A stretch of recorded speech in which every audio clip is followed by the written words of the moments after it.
Bonjour tout le monde, bonjour Monsieur Younes Adnani. En cette vidéo on va parler sur le TP8. Ça c'est le plan D aujourd'hui. La première chose, le but de ce TP. Ce TP est parlé de initiation au logiciel MATLAB Simulink en simulant les réponses indicielles et fréquentielles du système du premier et du deuxième ordre en boucle ouverte et en boucle fermée. La deuxième chose, c'est la simulation du système de premier ordre. 1. Réponse indicielle. A. Simulation de la réponse indicielle. B. Les paramètres du système. Remarque, on remarque que les résultats trouvés sont conformes à la théorie.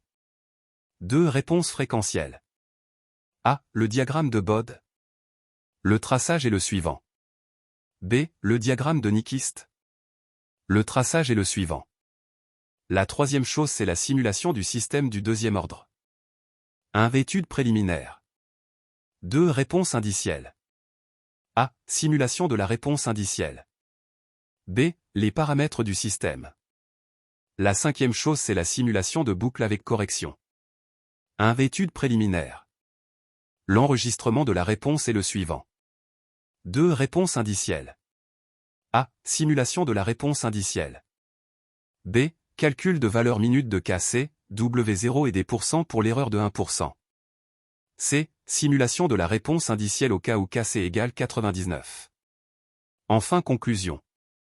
La régulation proportionnelle permet de réduire les oscillations, mais elle produit un écart qu'il est possible de réduire en augmentant le gain.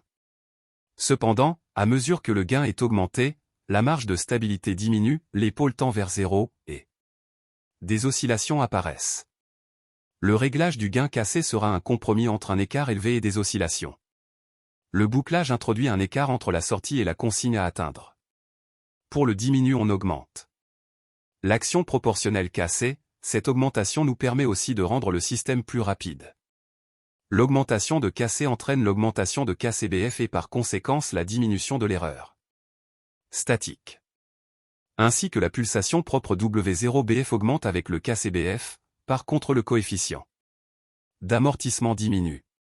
Un système de régulation bien réglé consiste en un judicieux compromis entre la vitesse de réponse qui doit être rapide, l'erreur qui doit être faible et la stabilité.